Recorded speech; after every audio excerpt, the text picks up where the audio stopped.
lovely. That's a couple more. Excuse me. That's lovely. Well, it's changed a lot, let's put it that way, because, heavens, you know, from being a business which centered around the theatre, it suddenly became the movie business was far more important in people's minds. It was easier for them to go to a movie house and pay 9p back in the 30s than it was to pay £5, which it might have been in the West End, to go to see a play. And then, of course, along came television. So people are saturated with, quotes, entertainment. It's one of the problems we're having with children. They're so entertained all the time that they're really not at all interested in opening a book.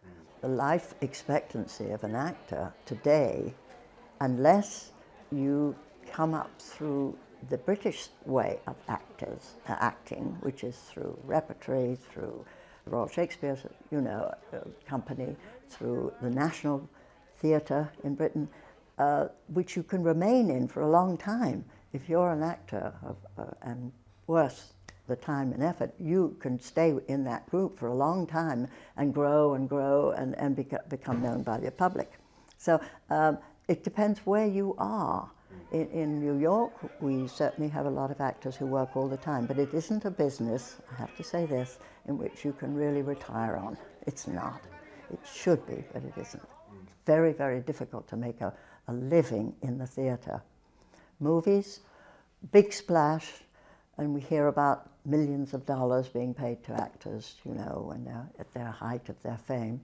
And some of them maintain and retain their fame, you know, and go on and become very, very successful and very rich. And but that's not the life of the real actor. No. You know. It's not. There's few and far between, aren't there? Oh yes, oh yes.